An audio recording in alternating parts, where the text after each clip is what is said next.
बोलो श्री सतगुरु महाराज की जय। पन्ना धाम की जय। सर्व सुंदर साथ की जय। श्रृंगार प्रकरण नंबर 3, चौपाई नंबर 60। हुक्मे चले हुक्म, हुक्मे जाहिर निस्बत, हुक्मे खिलवत जाहिर, हुक्मे जाहिर वाहिदत।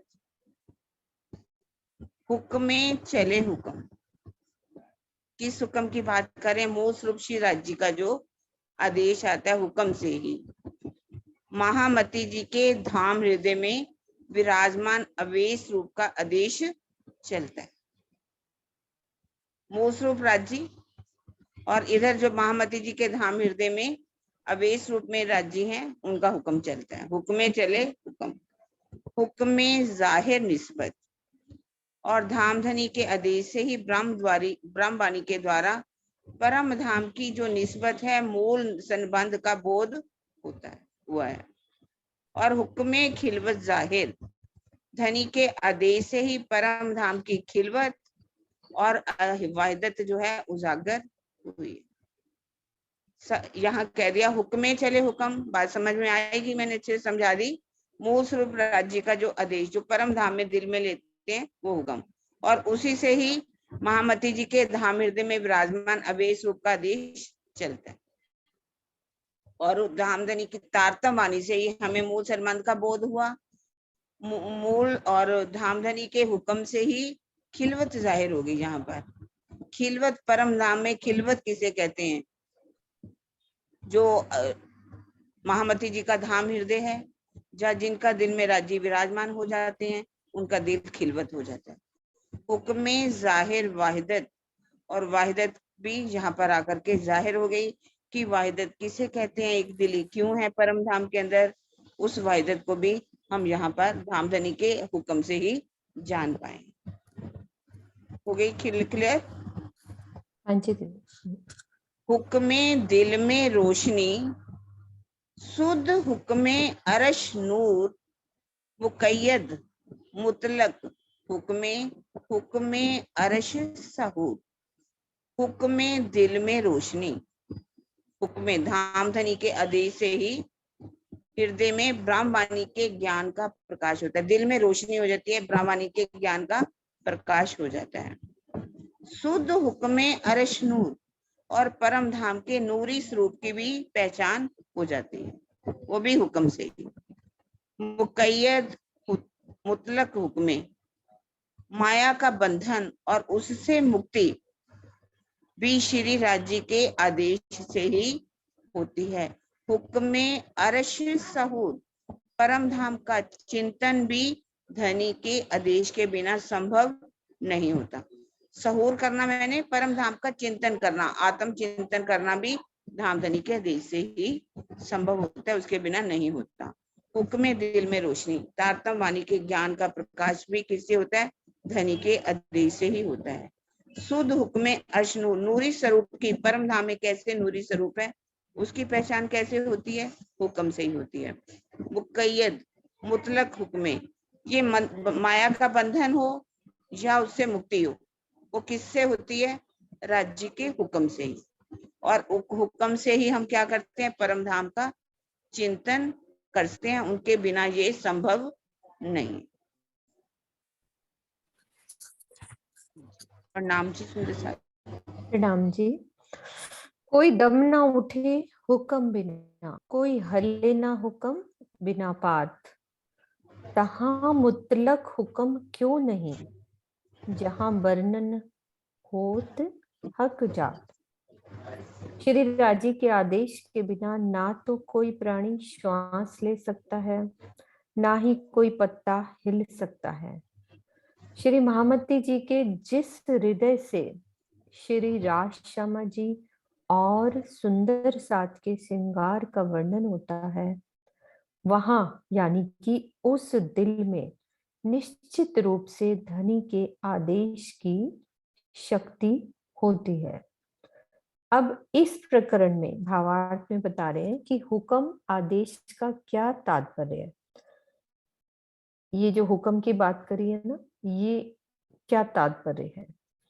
श्री राजी के हृदय की इच्छा अक्षरातीत की सर्वशक्ति मानता को दर्शाने के लिए इस प्रकरण की इन चौपाइयों में बारंबार हुक्म का विवरण दिया गया है। इसका मूल आशय यही है कि जो कुछ भी धामधनी चाहते हैं अंतोगत्वा वही होता है। उनकी आदेश शक्ति से बढ़कर किसी की भी शक्ति नहीं है। तो भावार्थ में यही राजी की सर्वशक्ति मानता मतलब मेरे धनी ही सब कुछ है, मेरे धनी जो चाहते हैं वैसा ही होता है। ऐसा ऊपर की 2 चौपाइयों में बताया कि खिलवत वायदत सब जाहिर हुई कि उनके आदेश के बिना कोई भी यहाँ पे श्वास नहीं ले सकता, कोई पत्ता नहीं हिल सकता, यानी धनी जो चाहते वही होता है। जहाँ वर्णन होत हक जात कि राजी श्यामा जी का जो श्रृंगार वर्णन होता है, महामती जी के जिस हृदय से यानी श्री महामती जी के दिल से जो राजी श्यामा जी के श्रृंगार का वर्णन हुआ है, वहां निश्चित रूप से धनी के आदेश की शक्ति है। हुक्म किसको कह दिया? धनी की इच्छा को हुक्म कहते हैं। ये सारा हुक्म का जो वर्णन है वो राजी के दिल की इच्छा जो कि हुक्म के द्वारा यहाँ बताई गई है। हाँ जी, नेक्स्ट चौपाई मोनिका आप लोग। नाम जी जी जो हुक्में सुने। रोजी दी एक सेकंड, मोनिका रोजी दी आप हो कि मैंने करना है? मैं अभी हूँ लेकिन कैमरा ऑन नहीं करूँगी, वैसे बैठी हूँ। हाँ हाँ कोई बात नहीं, यदि खोल रहे हो तो ठीक है, ठीक है, ओके। हाँ जी मोनिका। हक बातें जो हुक्में सुने, हुक्में होए दीदार, हुक्में इलम आखरी, खोले हुक्में पार द्वार, खोले हुक्में पार द्वार। श्री राज जी के आदेश से ही आत्मा अपने प्राण प्रीतम की बातों को सुनती है। धनी का दीदार भी उनके हुक्म से होता है। धाम धनी के आदेश से ही तारतम का तारतम रूपी खिलवत, परिक्रमा, सागर तथा श्रृंगार का ज्ञान प्राप्त होता है। इसी प्रकार श्री राज जी के हुक्म के द्वारा ही निराकार बेहद बेहद से परे अखंड परम धाम का बोध प्राप्त होता है। बातें रूप हुक्में सुने। श्री राजी महाराज के हृदय के आदेश से रूह राजी के हुक्म से ही रूह उनकी बातें सुनती है और उनके हृदय के आदेश से ही राजी महाराज का उसे दीदार होता है। हुक्मे इलम आखिरी और उनका आखिरी का इलम भी राजी के हृदय के आदेश से ही होता है। धामधनी के आदेश से ही उनके हुक्म से होता है। धामधनी के आदेश से ही तारतम का तारतम जाने की खिलवत, परिक्रमा, सागर, श्रृंगार का ज्ञान प्राप्त होता है। जब धनी जाते हैं तभी इनका खुलासा होता है, तभी इनकी पहचान होती है, खिलवत की, परिक्रमा की, श्रृंगार की, तभी हमें उसके ज्ञान मिलता है, इलम मिलता है। खोले हुक्मे पार द्वार, हद से बेहद, बेहद से पार, अक्षरातीत, अक्षरातीत का हमें तभी ही ज्ञान होएगा। जैसे लिखा है, हुक्म के द्वारा ही निराकार बेहद से परे अखंड परम धाम का बोध प्राप्त होता है। ये सब कुछ हमारे राजी महाराज के हृदय के आदेश से ही सब कुछ होता है। जब उनके हृदय में आ जाता है जिस आत्मा को जागृत करना है, तभी ये होता है। प्रणाम जी। वो आदेश आ चुका है ना किरण दीदी, कि वो राजी के दिल की इच्छा हो चुकी है कि हम उनकी बातें सुन रहे हैं, आखिरी इलम आ गया है, सब कुछ हो गया, द्वार भी खोल दिए। मतलब हमें अब पता चल गया है बेहद, ये निराकार, फिर बेहद मंडल और परम धाम चितवन के द्वारा अब ये सब राजी की इच्छा हो गई है। प्रणाम जी। हाँ जी सरोज दीदी।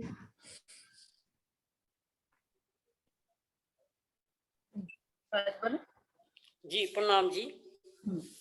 मैंने आप ले लो सरोज जी। नहीं आप नहीं नहीं सरोज दीदी आपको खोल रही हैं, आप पढ़ो जी अच्छा।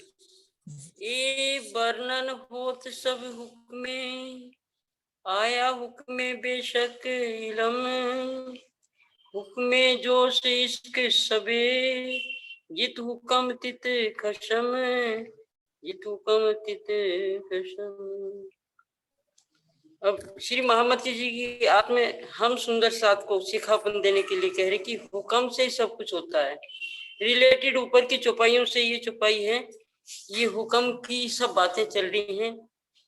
कहते हैं महामती जी कहती मेरे द्वारा प्रीतम के श्रृंगार का वर्णन भी उनके आदेश से हो रहा है। यानी सागर और श्रृंगार में जो मैंने वर्णन किया है वो किसकी, वो श्री राज जी के दिल की इच्छा अर्थात आदेश उनका हुक्म से हो रहा है। मेरे धाम हृदय में ब्रह्मवाणी का ये संशय रहित ज्ञान भी उनके आदेश से ही प्रकट हो रहा है। आया हुक्म बेशक इलम, और उनके हुक्म से ये बेशक इलम अर्थात बेशक ज्ञान ये मेरे हृदय में किसके हुक्म से आया, श्री राज जी के ही हुक्म से मेरे हृदय में आया। उसका वर्णन मैं ये कुलम स्वरूप की वाणी में कर रही हूँ। ब्रह्मवाणी का संशय रहित ज्ञान, इसमें बेशक ज्ञान है, कोई भी संशय न कोई शक है न शुबा है, उनके आदेश से ही प्रकट हुआ है। हुक्म जोश इश्क सवे, और हुक्म से ही राज जी के दिल की इच्छा के अनुरूप ही की इच्छा से मेरे अंदर उनका जोश और प्रेम आया। वो राज्य का जिससे जोश और प्रेम आया, उसी के प्रेम और जोश में मैंने वाणी का जो है ये वर्णन किया वाणी के द्वारा। निश्चित रूप से जहाँ धनी का आदेश हुक्म लीला है, वो निश्चित रूप से जहाँ धनी के आदेश है, उनका हुक्म है, उनके दिल की इच्छा है, उनके दिल की इच्छा से सब कुछ हो रहा है। वहां श्री महामती जी के हृदय में ही प्रियतम अपने आवेश स्वरूप से साक्षात विराजमान है, और राज्य के हुक्म से ही आज भी सुंदर साथ जी श्री महामती जी के हृदय कमल में जो है इंद्रावती जी के जो प्राणनाथ जी रूप में बैठे हुए हैं, उनके ही आवेश स्वरूप से साक्षात विराजमान है। किसकी इच्छा से, राज्य के हुक्म से, राज्य के हृदय की इच्छा से सब आज भी जो है गुमट साहब में विराजमान है, साक्षात विराजमान है युगल स्वरूप। प्रणाम जी।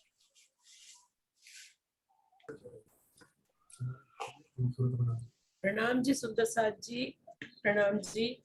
प्रणाम।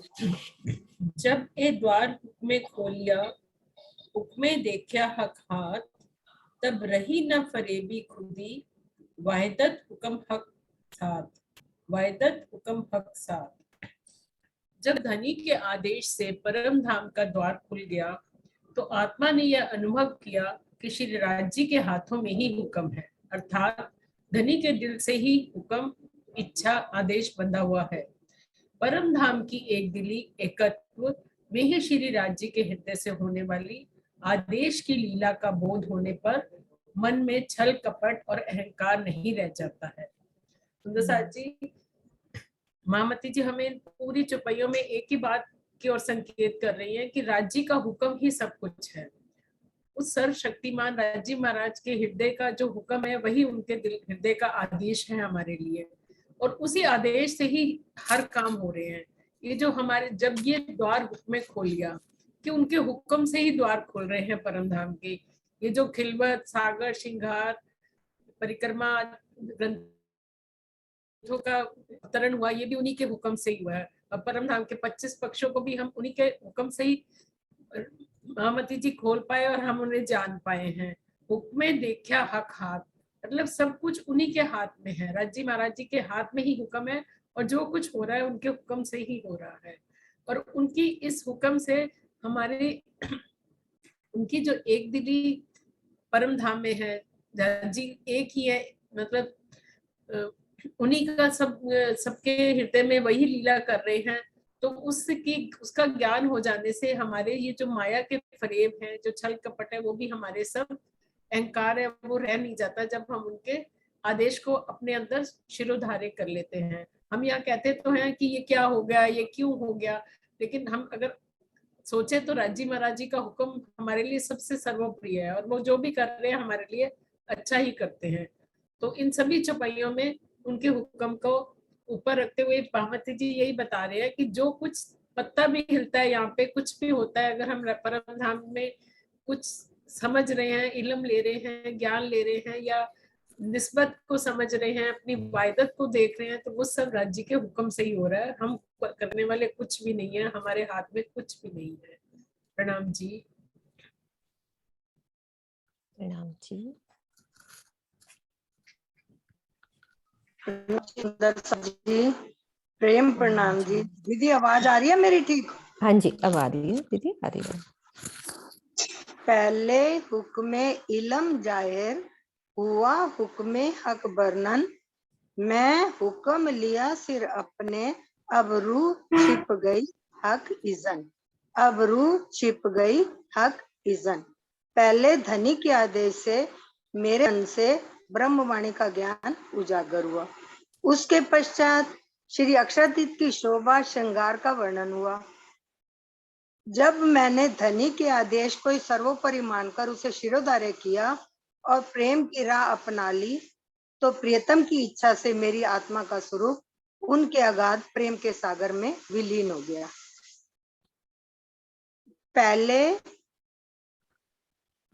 पहले हुक्मे इलम जाहिर, पहले धनी के हुक्म से ही, उनके हुक्म से ही, ये मती जी कह रहे हैं कि उनके हुक्म से ही मेरे तन से ब्रह्मवाणी का ज्ञान उजागर हुआ। अब हुआ हुक्मे हक वर्णन, अब राज्य के हुक्म से ही अक्षरातीत की शोभा और श्रृंगार का भी वर्णन हुआ। मैं हुक्म लिया सिर अपने, उसके जब मैंने धनी के आदेश को ही सर्वोपरि मानकर उसे शिरोधार्य कर लिया कि हमने वाणी पढ़ी, वाणी पढ़ के और उसके बाद हमने उसको आत्मसात कर लिया, उसकी शोभा श्रृंगार को अपने दिल में बसा लिया। शिरोधार्य करने का मतलब यही है कि हमने अपने दिल में बसा लिया और प्रेम की राह अपना ली। हम उस राह पर चल पड़े जो राजी ने हमें बताई है। तो प्रियतम की इच्छा से मेरी आत्मा का स्वरूप, दीदी प्रियतम की इच्छा से मेरी आत्मा का स्वरूप उनके अगाध प्रेम के सागर में विलीन हो गया। अगर हमने अपनी पढ़ा, आत्मसात किया और उनके कदमों पर चले और फिर उनको मानकर प्रेम की राह अपना ली, प्रेम और इश्क की राह अपना ली, प्रियतम की इच्छा से मेरी आत्मा का स्वरूप जो है, अब रूह छिप गई हक इज, स्वरूप उनके अगाध प्रेम के सागर में विलीन हो गया। अगर हमने ये कर लिया तो हम उनके स्वरूप में विलीन हो गए या एकाकार हो गए। बाकी दीदी आप बता दीजिए। बस इतना ही है स्वर्णा दीदी कि ये ना श्री महामती जी खुद कह रही है, अपनी दिल की हालत बता रही है कि मेरे साथ क्या हुआ। मतलब ये महामती जी के लिए कि उनके से जब ब्रह्मवाणी का पहले अवतरण हुआ, फिर उनके मुख से अपने सागर श्रृंगार की शोभा का वर्णन हुआ, फिर उन्होंने क्या किया, उन्होंने वो अपनी हालत बता रही है कि मेरे साथ क्या हुआ। फिर मैंने राज्य के आदेश को सर्वोपरि मानकर प्रेम की राह अपना ली, फिर उनकी आत्मा खुद तो छुप गई और वो प्रेम के सागर में विलीन हो गई। यानी कि साक्षात धनी ने ही ये सब बता रहे हैं कि मेरे साथ ऐसा हुआ। ये दीदी वो ये कह रहे हैं मेरे साथ ऐसा हुआ, तो हमारे लिए कह रहे हैं उन्हें तो सब कुछ मिल गया। हाँ, वो तो बात की मतलब हैं, इस चौपाई में जो बता रहे हैं कि हाँ भाई मेरी स्थिति कैसी रही, तो वो वाली बात। हमें भी वही राह अपनानी है, तो फिर जो है राज्य की इच्छा और उनके प्रेम में हम विलीन हो सकते हैं। हाँ बिल्कुल, हाँ। आवाज क्लियर आ रहा है? अब ज्योति दीदी आपको क्या कहे? नहीं बताइए।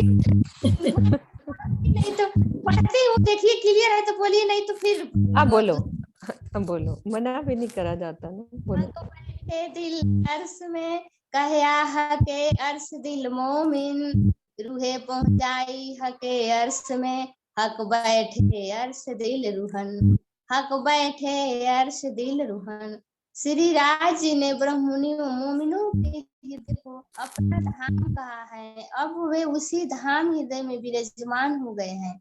उन्होंने इस संसार में भी उनके धाम हृदय में विराजमान होकर उनकी दृष्टि को परम धाम पहुंचा दिया है। भावार्थ, जब आत्मा इस संसार में अपने प्राण प्रियतम को अपने धाम हृदय में बसाने लगती है तो उसकी दृष्टि भी हद बेहद से परे होकर परम धाम के 25 पक्षों में पहुंच जाती है। इस चौपाई में यही बात दर्शाई गई है। दीदी चौपाई नीचे कीजिए। हक बैठे दिल अर्श में, जब पिया जी हमारे ब्रह्म सृष्टियों के अपनी रूहों के दिल में बैठ जाते हैं, कहया हके अर्श दिल में, तो उस रूह का दिल भी अर्श बन जाता है, खिलवट बन जाता है। क्योंकि जब राज जी विराजमान हो जाते हैं तब उनमें पूरी परम धाम की सभी नियामतें आ जाती है राज जी के साथ, तो उनका दिल भी, जो ब्रह्म सृष्टियों का दिल है, वो भी खिलवत अर्श बन जाता है। रूहे पहुंचाई हाके अर्श में। अब वो जो धाम हृदय में विराजमान हो जाते हैं तो उनके जो हृदय है वो अर्श में, हाँ जी दीदी, तो अर्श में परम धाम में विचरण करने लगते हैं। परम धाम में उसकी दृष्टि पहुंच जाती है। 25 पक्षों में सुरता घूमते रहती है। हक बैठे अर्श दिल रूहन, तो उनके दिल में पिया जी की बैठक हो जाती है। उन ब्रह्मात्माओं को, ब्रह्म सृष्टियों के दिल में धनी की इस संसार में उसका शरीर उसका संसार में रहता है माया में, लेकिन जब उनकी सुरता है वो परम धाम में विराजमान हो जाती है, क्योंकि उनके दिल में पिया जी की बैठक हो जाती है, वो खिलवत बन जाता है और उनकी सुरता हमेशा परम धाम में टिकी रहती है। दीदी से अपने वहाँ का परम धाम के ही बातें सुनाई देता है कि हम पिया से बातें करें। हम माया के कामों में करती है, लेकिन लगता है कि हम अपने राज्य के लिए ही कर रहे हैं, राज्य की बातें सुन रहे हैं, राज्य की जो उखाड़ बिंद उसको निरख रहे हैं। यहाँ की चीजों को देखती है उसमें अपनी पिया की ही झलक दिखती है, परम धाम की ही झलक दिखती है। प्रणाम जी। प्रणाम जी। बहुत शोर था। हाँ, हक रूहे बीच अरस के, नहीं जुदाईगी एक खिन्न, हुक्मे नैन कान दीजिए, अब देखो नैनो सुनो वचन।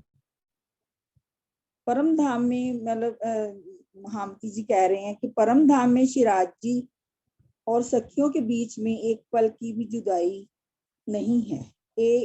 हे साथ जी, अब धनी के आदेश से अपने धाम हृदय में ही अपने आत्मिक नेत्रों और आत्मिक कानों से प्रियतम की छवि को देखिए और उनके अमृत वचनों को सुनिए।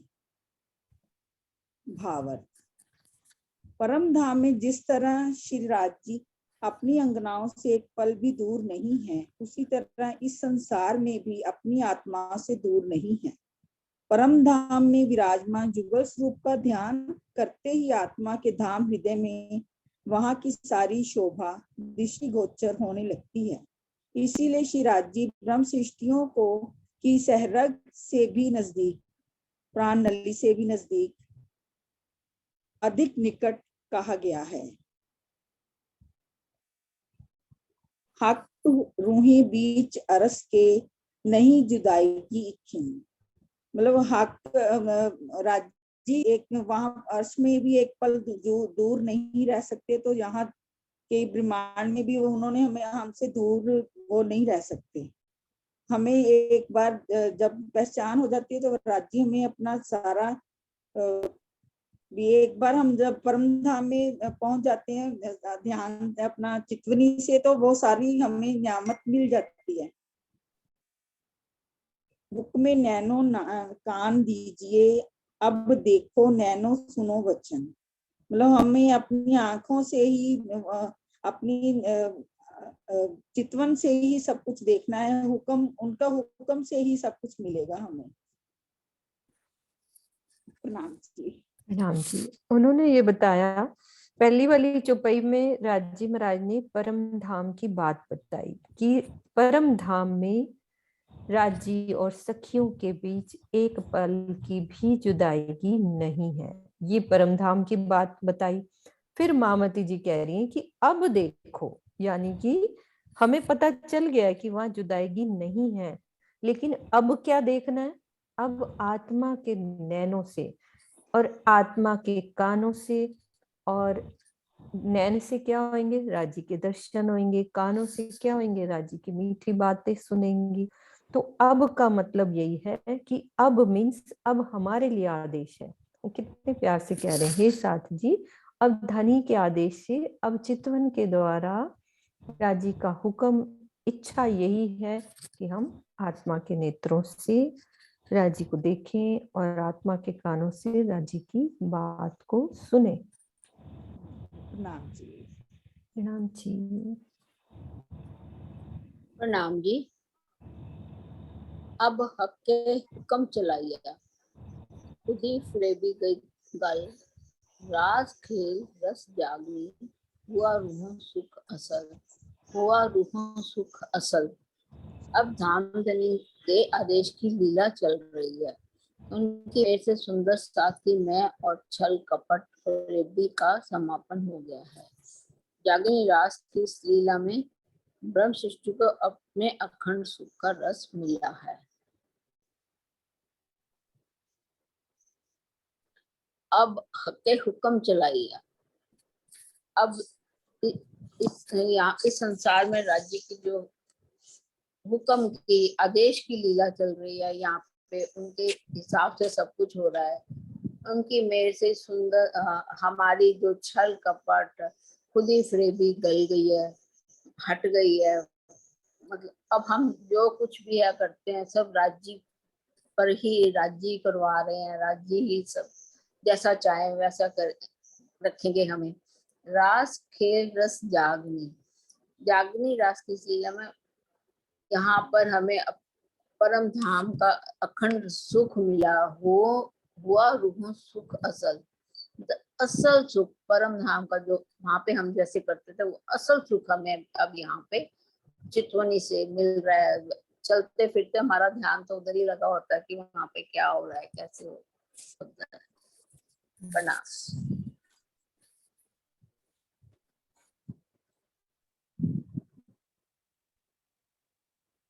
प्रणाम जी। कहे हुक्मे महमत मोमिनो, हके पहुंचाई इन मजर, कहे शास्त्र नहीं त्रैलोक में, सो हक बैठे रूहों बीच दिल, सो हक बैठे रूहों बीच दिल। महामती जी कहती हैं, हक जी श्री राज्य के आदेश से मुझे उपरोक्त जो पहले कही हुई बातें हैं अवस्था में पहुंचा दिया है। शास्त्रों ने पारब्रह्म के विषय में यह कह दिया कि स्वप्नमय पृथ्वी, लोक, स्वर्ग और वैकुंठ में भी नहीं है।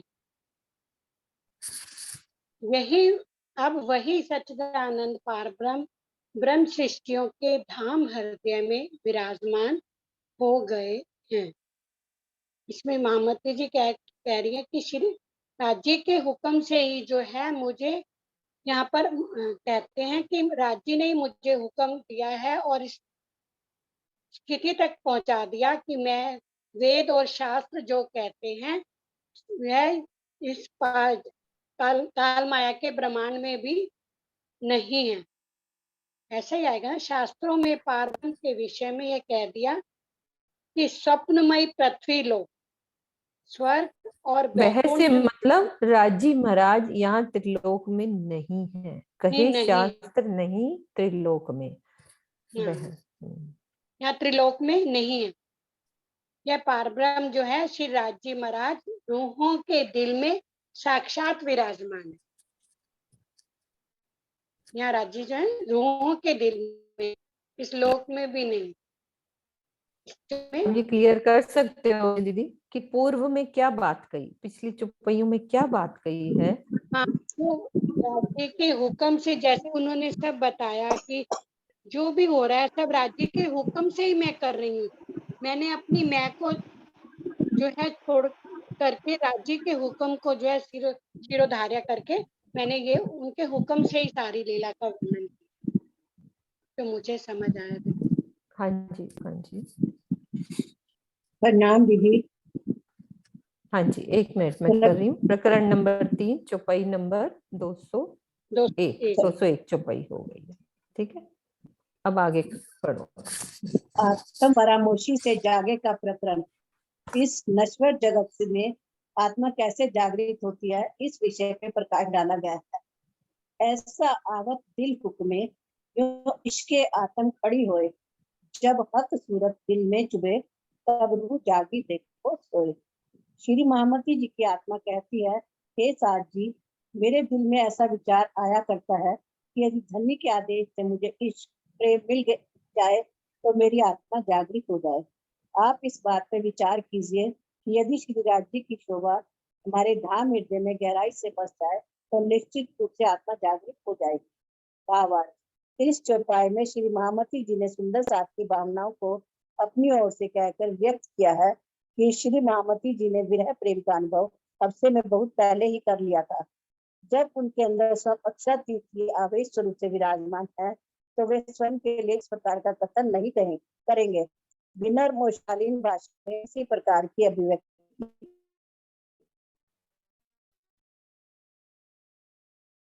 ऐसा आवत दिल हुक्म में इश्क खड़ी हुई। श्री महामती जी कहती है कि मेरे दिल में ऐसा विचार आता है कि जिस प्रकार से मुझे धनी के आदेश से इश्क मिला और मेरी आत्मा जागृत हो गई, लेकिन उनकी आत्मा तो पहले से ही जागृत थी। वो तो सिर्फ हम आत्माओं के लिए ही ऐसा कह रही हैं कि हम लोग भी विचार करें। तो वो कह रही है कि भाई हम लोग भी इस बात पर विचार करें कि जब राज्य की जागृत, जब महामती की आत्मा इन चीजों से जागृत हो सकती है तो आप भी विचार कीजिए, जब आपके धाम हृदय में गहराई से राज्य की शोभा, श्रृंगार, वस्त्रों का जो सब मतलब बस जाएगा, उनकी अंगों की शोभा हमें दिखनी शुरू हो जाएगी, तो हमें भी लगेगा कि हमारी आत्मा जागृत हो गई है। इनके जब हक सूरत दिल में चुभे तब रूह जागी देखो। जब हमारी गहराई से मतलब हम निश्चित धाम के हृदय में बसा लेंगे उनकी सारी शोभा को, तो हमारी आत्मा भी जागृत हो जाएगी। इस चौपाई में महामती जी कह रहे सब सुंदर साथ की तरफ से कह के व्यक्त कर रही है कि उनका तो विरह जो था बहुत पहले से ही, अफसाम की जेल में उन्होंने बहुत ज्यादा विरह करा और उन्हें प्रेम भी प्राप्त हुआ। राज्य ने आवेश रूप से उनके हृदय में विराजमान होकर उनको दर्शन दिए। तो विनम्र और शालीन भाषा में अभिव्यक्ति कर रही है कि जब आप लोग भी इस प्रकार से दान धनी की शोभा श्रृंगार को अपने हृदय में बसा लोगे तो आपको भी उसी प्रकार की जो है अभिव्यक्ति होने लगेगी और आपको भी उनके दर्शन होने लगेगा, उनका इश्क मिलने लगेगा। तो नाम जी।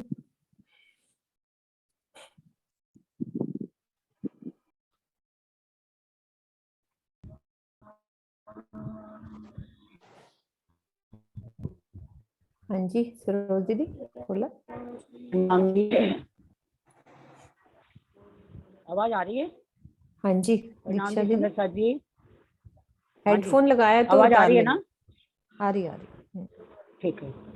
हक सूरत वस्त्र भूकन बीच बका अर्श के, तिनको निर्णय इन जुबा, क्यों कर के में ए।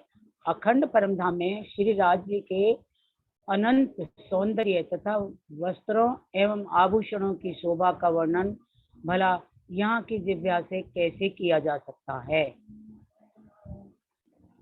हक वस्त्र, हक सूरत, हक की सूरत का, श्री राज्य महाराज जी की सूरत का, वस्त्रों का, भूषण का, बीच बका अर्श के, जो अर्श में उन्होंने पहन रखा है वस्त्र भूषण सब कुछ, और उनकी सूरत, उनको तीन को निर्णय इन जुबा, उसका जुबा यहाँ की जुबा से वर्णन करना, क्यों करो कहवे ए, यहाँ की जुबा से उसका वर्णन करना संभव नहीं है। अखंड परमधाम में श्री राज्य के अनंत सौंदर्य तथा वस्त्रों एवं आभूषणों की शोभा का वर्णन यहाँ की जुबान से करना संभव नहीं है। इसका तो यही है। और आप बता दो दीदी भावार्थ। नहीं, बस हो गया। हाँ, भावार्थ नहीं है। हाँ, हाँ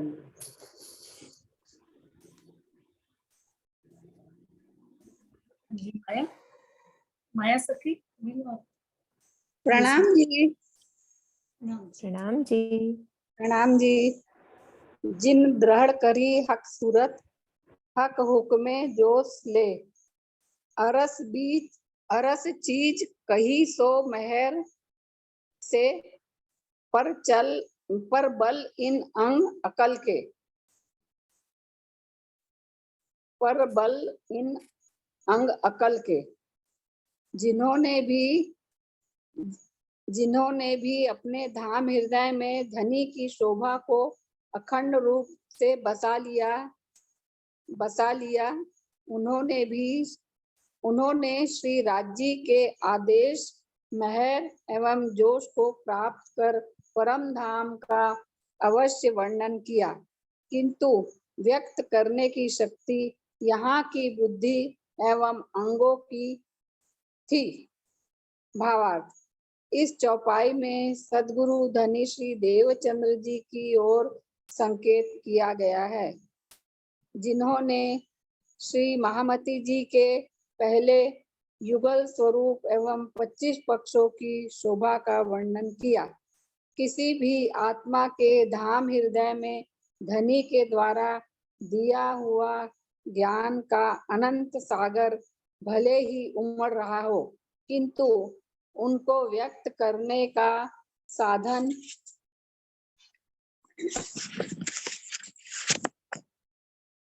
यह मानव शरीर ही है, जिसके अंतःकरण एवं इंद्रियों की सीमित शक्ति है। इस चौपाई में यही बात दर्शाई गई है।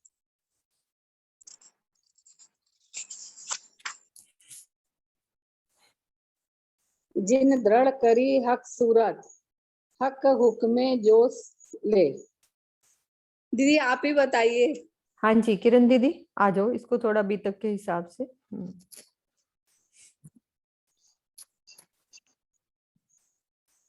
किरण दीदी। हाँ जी। वो कह रहे हैं जिन दृढ़ करी हक सूरत, हक हुक्मे जोश ले। जिन्होंने भी धामधनी की शोभा का वर्णन किया, देवचंद्र जी ने किया, जो मोहम्मद साहब ने किया, कैसे उन्होंने वर्णन किया? राज्य के उन्होंने हक हुक्मे, राज्य का आदेश ले लिया और जोश को भी लिया, जोश से भी उन्होंने वर्णन किया। और क्या परम धाम में और क्या है? परम धाम की उन्होंने मेहर, अर्श चीज कही सो मेहर से, जो भी परम धाम का वर्णन उन्होंने किया वो धनी की मेहर से किया। पर जो वर्णन किया उन्होंने, जब वर्णन किया जाता है तो इन शरीर की, इस तन की जो शक्ति है, जब बुद्धि है, बल बुद्धि और यहाँ की मतलब बुद्धि से ही, उसका अकल से ही वर्णन, परम धाम की शोभा का उन्होंने धनी की परम धाम के 25 के पक्षों का वर्णन किया।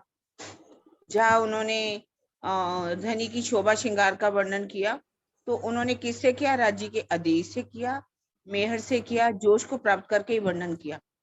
पर वर्णन तो यहाँ की जुबान करेगी ना, यहाँ की जुबान से, यहाँ की अकल से ही वर्णन होएगा। इस बात को कहा गया, इस चौपाई में सदगुरु धनी देवचंद्र जी की और संकेत किया गया है, जिन्होंने महामती जी से पहले युगल स्वरूप 25 पक्षों की शोभा का वर्णन किया। ठीक है, संकेत कर दिया उन्होंने। किसी भी आत्मा के धाम हृदय में धनी के द्वारा दिया हुआ ज्ञान का अनंत सागर भले ही हम उमड़ रहा हो, किसी भी आत्मा के अंदर जो वर्णन कर रहे हैं उनके अंदर राज्य है, श्यामा जी का अनंत सागर उमड़ है, पर जब व्यक्त करने का साधन है वो तो यहाँ का शरीर ही है, अंतस्करण है, इंद्रियां, उन्हीं के द्वारा ही वर्णन होता है। यही बात इस चौपाई में दर्शाई गई।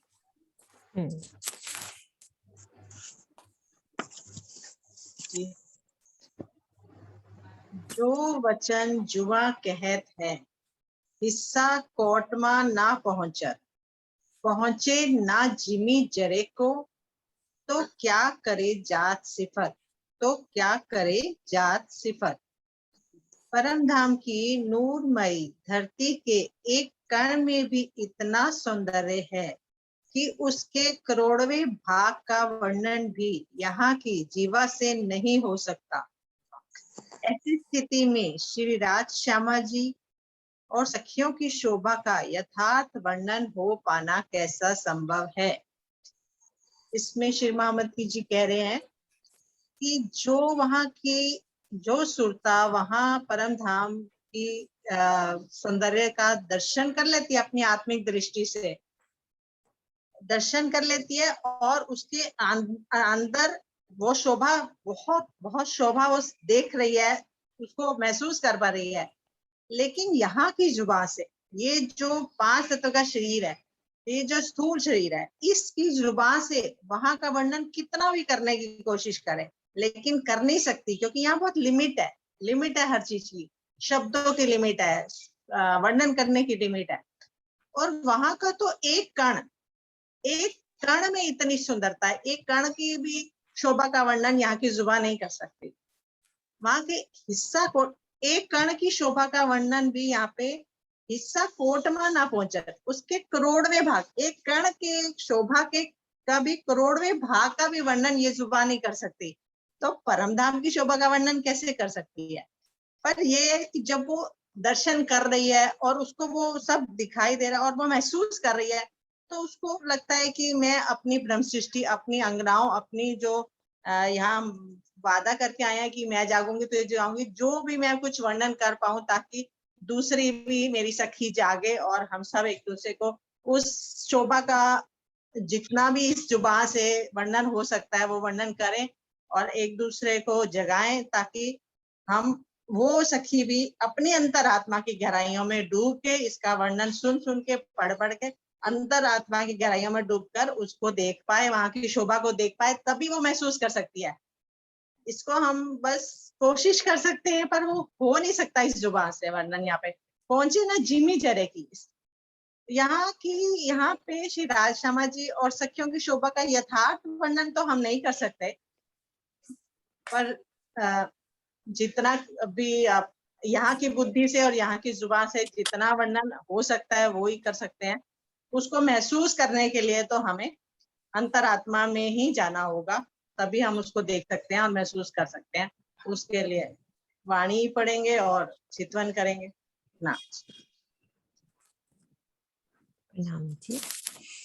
या हुक्मे वर्णन अर्श का पर दृष्ट मसाला एक अरफ लुगा पहुंचे नहीं, लग अरस चीज बका। यद्यपि धामधनी के आदेश से मैंने परम धाम का वर्णन अवश्य किया, किंतु वहां की अलौकिक शोभा को व्यक्त करने के लिए यहाँ के पदार्थों का दृष्टांत दिया है। अखंड परम धाम की शोभा के यथार्थ वर्णन में यहाँ का कोई भी शब्द या एक अक्षर भी वहां पहुंच नहीं पाता है, अर्थात वर्णन नहीं कर पाता। क्या हुक्मे वर्णन अर्श का। राजी मामती कहते हैं, मैंने राजी के आदेश से अर्श का वर्णन तो किया, पर मसाला कहाँ का लिया, ये स्वप्न के संसार का। सारी बातें यहीं से लेकर उसको घटाया, परम धाम की चीजों का। एक अरफ लुगा पहुंचे नहीं, यहाँ का एक शब्द भी परम धाम नहीं पहुंच सकता, सब निराकार तक ही जाएगा। लग अरस चीज बका, परम धाम की कोई भी चीज का वर्णन, कोई भी चीज हो, वो यहाँ के अक्षर से वहां पहुंच नहीं सकती। तो सब जो भी अपन वर्णन राजी का करते हैं, अगर चितवन द्वारा करें या राजी की वाणी को मंथन करके ध्यान में ले, तो वही चीज हमारी वहां परम धाम में पहुंच सकती है, पर यहाँ के शब्द जो है वो परम धाम नहीं पहुंच सकते। प्रणाम जी। प्रणाम जी। किरण दीदी आगे एक चुप्पी ले देख लीजिए, ले लो ना, भी है टाइम। अभी हाँ दो जी। एक दो ले सकते हैं। दो ठीक है, खूब ठीक है। प्रणाम जी। प्रणाम जी। जिन देखी सूरत हक की इन वजूद के संबंध, जोश हुक्म में दिखावहीं मोमिन जाने ए संबंध सनंद, मोमिन जाने ए सनंद। इस पंच भौतिक तन को प्राप्त कर जिसने भी अक्षरातीत की शोभा का दर्शन किया है, उसने धनी की मेहर, जोश और आदेश के द्वारा ही यह सफलता प्राप्त की है। इस रहस्य को मात्र ब्रह्म सृष्टियां ही जानती हैं। भावार्थ, प्रेम के भावों में भरकर अक्षरातीत की शोभा का ध्यान करने पर धनी का जोश प्राप्त होता है। इस जोश के बिना आत्मिक दृष्टि कभी भी निराकार को पार नहीं कर सकती। जोश प्राप्त होने पर बेहद तक आत्मिक दृष्टि पहुंचती है। मोहम्मद साहब भी इसी जोश के द्वारा बेहद तक पहुंचे थे। इसके पश्चात धनी की मेहर के रूप में इश्क प्राप्त होता है, जिसके द्वारा आत्मिक दृष्टि मूल मिलावा में पहुंचती है और अपने प्राण वल्लभ का दीदार करती है। ये सारी प्रक्रिया धनी के आदेश की छत्र छाया में होती है। इस प्रकार कोई व्यक्ति भले ही कितना ही योगी, तपस्वी एवं विद्वान क्यों न हो, किंतु जोश एवं प्रेम के बिना वह निराकार बेहद से परे परम धाम का साक्षात्कार नहीं कर सकता।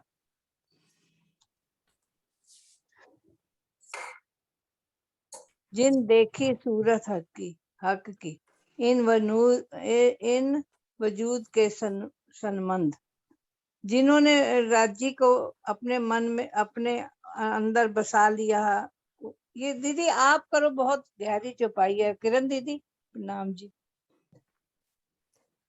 हाँ जी, हाँ जी। कह रहे हैं कि जिन देखी सूरत हक की इन वजूद के संबंध, ये पंच भौतिक तन धारण करके वजूद से, वजूद मिला हमें, तन मिला, तो जिसने भी अक्षरातीत की शोभा का वर्णन किया, जिसने दर्शन किया, उसने अगर वर्णन किया तो किस किस को लिया?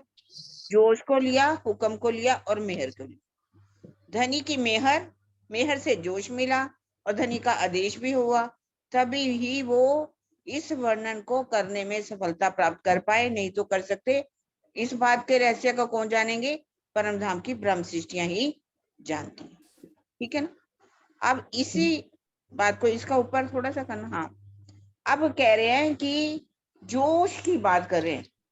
जब धनी का प्रेम हृदय में आ जाता है, प्रेम भर करके जब हम अक्षरातीत की शोभा को चितवन की द्वारा करते हैं, तो धनी का हमें जोश मिलता है।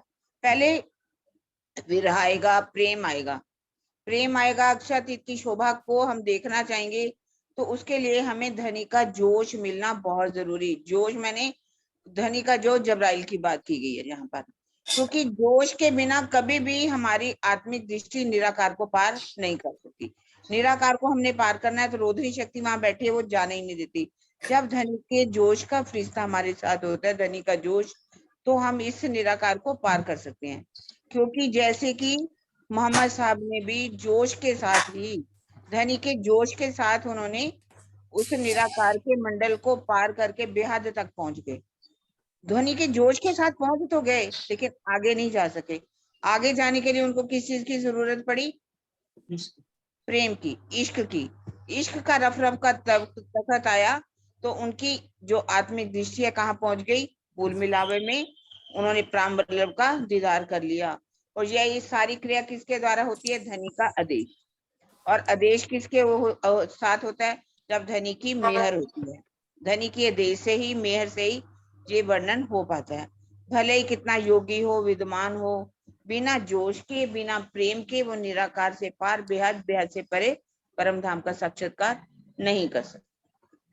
तभी उन्होंने कहा आदेश भी चाहिए, जोश भी चाहिए, मेहर भी चाहिए। जोश, हुक्म, मेहर से ही, भले वो ये तन यहाँ हो, दीदार जब करता है तो इन से ही ये दर्शन कर पाता है। धनी का ये सनंद कौन जानती है? हकीकत कौन जानती है? परम धाम की ब्रह्म सृष्टियां ही जानती है। इसमें मोहम्मद साहब की पूरी उदाहरण दी गई है। सुनीता देना है ना? नहीं ठीक हो गया, बस थोड़ा सारांश कर लेते हैं। सुनीता दीदी हाँ। आप बोलो कि ऊपर की चौपाइयों में सारांश क्या हुआ हमारा। बहुत अच्छे से दीदी ने क्लियर कर दिया ये वाली चौपाई, हाँ क्योंकि हमारे दीदी पास ने, अभी किरण दीदी ने बता दिया है अच्छे से। नहीं, ये वाली नहीं, अभी ऊपर की चौपाइयों में हमने क्या क्या लिया वो 2-3 मिनट में सारांश बोल दो। हाँ हाँ जी, सुंदर साथ जी, आज जो हमने मंथन चौपैया पढ़ी उसमें सार यही है कि जो कुछ हो रहा है धनी के हुक्म से ही हो रहा है। क्योंकि महामती जी ने जो हफ्सा में वाणी उतरी उस समय उन्होंने विरह लिया और उन्होंने धनी का दीदार किया, वो भी राजी के हुक्म से ही हुआ। और उससे पहले जो क्या कहते हैं श्यामा जी का तन था, उससे भी 25 पक्षों का वर्णन जरूर हुआ और उन्होंने शोभा श्रृंगार का भी वर्णन किया, वो भी राज्य के हुक्म से हुआ। लेकिन तब वो वर्णन पूरा, क्योंकि उस टाइम सागर श्रृंगार ग्रंथ नहीं उतरा था, तो उस समय पूरा वर्णन नहीं हो पाया। वो पूरा वर्णन कब हुआ? जब पांचों शक्तियां राज्य के इंद्रावती के तन में प्रवेश करी और जब सागर श्रृंगार परिक्रमा ग्रंथ उतरा तो उनके अंदर राज्य से नख से लेके शिव तक का पूरा वर्णन हुआ। और वो पूरा वर्णन भी क्या हुआ? राज्य के आदेश से ही, हुक्म से ही। और ये बताया गया है कि जो रूह की जब गहराइयों में पहुंच जाती है, चितवन की गहराई, राज्य वहां परम धाम में भी सहरक से नजीक है, एक पल की भी जुदाई नहीं है। और वो ही यहाँ पर भी राज्य हमारे सहरक से नजीक है, प्राण नली के बिल्कुल पास में है और एक पल की जुदाई यहाँ पर भी नहीं है। अगर रूह उनकी गहराइयों में डूब जाए, ध्यान में चली जाए, ध्यान की गहन अवस्था में चली जाए, तो जैसा सुख वो परम धाम में लेती है वो ही सुख वो यहाँ पर भी ले सकती है। लेश मात्र भी जुदाई यहाँ पर भी नहीं है। और ये सब कैसे होगा? धनी की छत्र छाया से ही होता है, धनी के आदेश से ही होता है। जोश भी होना जरूरी है। मशीन में डाल। सुंदर साथ जी, जैसा मतलब वो बता रहे हैं कि सब कुछ धनी के हुक्म से ही हो रहा है और धनी की मेहर की छत्र छाया में ही हो रहा है। इस तन की क्या औकात है कि वहां के कुछ भी वर्णन, अर्श की एक कंकरी का भी वर्णन कर सके। तो और हक जात का वर्णन करना और उस पर भी श्यामा युगल स्वरूप का नख से शिव तक वर्णन करना और हक जात का वर्णन करना, जैसे चौपाई भी बोलते हैं, नूर अकल इत क्या करे जित लदुन्नी गोते खात। तो राजी महाराज भी कह रहे मेरी जबान भी लड़खड़ाती है, इतनी बड़ी शोभा उन्होंने रूहों को दी है यहाँ पर कि जिनका दिल अर्श हो जाएगा धनी की मेहर से। तो वो यहाँ बैठे हुए नख से शिव तक राज्य के शोभा श्रृंगार की में का दीदार करेंगे और जैसे जैसे उन गहराइयों में डूबते चले जाएंगे तो जो नख से शिव तक उनका श्रृंगार है ना, वो श्रृंगार भी उनसे बातें करेगा। वो ऐसा लगेगा कि वो श्रृंगार उन्होंने पहना उतारा नहीं है, वो तो अंग की ही शोभा है। और जब रूह और गहराइयों में पहुंच जाएगी तो उसे ऐसा लगेगा कि वस्त्र आभूषण भी उससे बातें कर रहे हैं। आत्म फरामोशी जागने का प्रकरण ही यही है कि जैसे जैसे रूह गहराइयों में डूबती चली जाएगी, पहले तो वो इल्म से जागेगी और फिर जब इल्म की गहराइयों में डूबेगी और उसके अंदर प्रेम इश्क आ जाएगा, विरह आएगा, तो उसे धनी का दीदार होएगा चितवन में जब वो बैठेगी। और जब वो और गहराइयों में जाएगी तो उसे ये ज्ञात होएगा कि ये जो वस्त्र भूषण है, आभूषण है, ये भी धनी के अंग की ही शोभा है, ये भी चेतन है और ये भी बातें करते हैं। और ये सब अवस्था कैसे आएगी रूह की?